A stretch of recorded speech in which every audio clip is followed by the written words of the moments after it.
I'll now recognize myself for 5 minutes. I think we can all agree that the growing cost of childcare is a major issue. And when we talk about affordability, which is the cost of living, which is such a challenge for so many families across the country right now, particularly in my state of California, the cost of childcare is a big part of that problem. Just to give you an example from my district, the average cost of childcare as of 2024 for a center-based care for an infant was $19,968. In-home care for an infant, $15,599. For toddlers, not a whole lot better. Center-based care, $12,913, $13,827. Similar numbers for preschool-aged children. It's gotten to the point where for your typical family, they might spend anywhere from 9 to 16% of their median income on childcare for one child. So this is a major hardship. And it's important to note that the cost has increased substantially from 2022 to 2024 for in-home care or for in-center care for an infant, for example. It rose $2,000 a year just in that 2-year time period. And this is despite the fact that we had unprecedented federal investment and spending during those years, $52.5 billion in new spending through these COVID-era related programs. So we're very supportive here of the Child Care Development Block Grant. We held a whole prior hearing on that. One of the virtues of that program is that it usually comes in the form of a voucher, so it puts choice and power in the hands of parent as to the option that's right for them.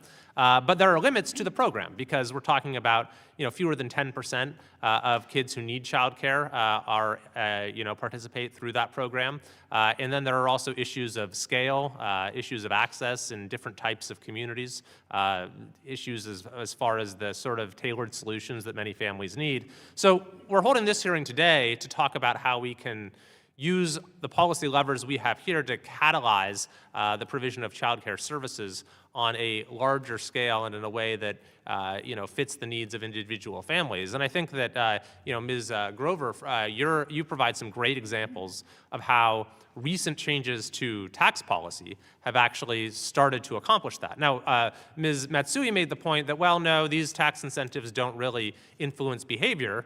And in your testimony, at least in your written testimony, you noted, well, you sort of agree with that with something like the Pennsylvania employer child care tax credit. It's $150 or $500 on a $500 contribution, that is. But you testified that the new 45F expanded tax credit is a whole different story, and that this actually starts to impact business decisions. So could you just expound on kind of how this passes the threshold where it actually influences business decision-making? Certainly. I think there are a couple of components to it. So first, as you said, it's $150 on a total $500 contribution, which in the grand scheme of things from a tax credit standpoint really isn't a lot to move the needle, right? It's something that's there, but it's not meaningful. 45F, on the other hand, in this expansion, really opens itself up in a way that allows help to small and mid-sized businesses, as opposed to just making these types of programs available to very large corporations. It allows pooling and the use of intermediaries, which adds a ton of value. Small employers can participate or find ways to participate without operating a child care. And in general, the tax credit, especially one of this size, I think opens the eyes of any rational business person who's going to look at this and say, wow, not only is there benefit to me for my employees in doing this, right? I'm going to be able to improve my retention, improve my recruitment, help make sure that I'm bringing in the future of the workforce that I so desperately need in order to run my business, especially in a people-heavy industry like manufacturing, right? So it makes a lot of sense. But I'm also going to be able to offset some of the risk through this initial tax credit. So to me, the numbers foot a lot better in terms of that initial payoff or that initial investment making a lot of sense. And that's really where this difference at 45F makes, in my opinion. Thank you. Such an important point that we have, new federal investment here, and the impact is going to sort of multiply beyond, and several multiples beyond what the actual level of the federal investment is by encouraging behavior in the private sector. So, with the limited time I have left here, Ms. Afonso, could you just expand a little bit on how you are able to actually not only provide childcare, but actually provide childcare in a way that specifically works with the setup of the businesses that you partner with?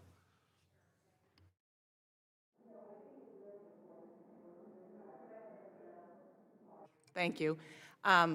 It's really important that we understand the businesses we're partnering with and what their goals are. Are they in a rural community? Are they small? Are they mid-size? To help them understand how they can gain access to childcare. And like Ms. Grover had mentioned, it comes in all shapes and sizes. It can be on-site childcare. It can be access to a network of childcare that's supported by tuition subsidy. It can be provided in a way where a corporation provides a sliding fee scale so that they can meet the needs and the affordability for everyone in their employee population. And it also reaches into the school-age programs, backup care program, where some employees have child care, but that falls through, and they need support in those emergency times. Thank you very much.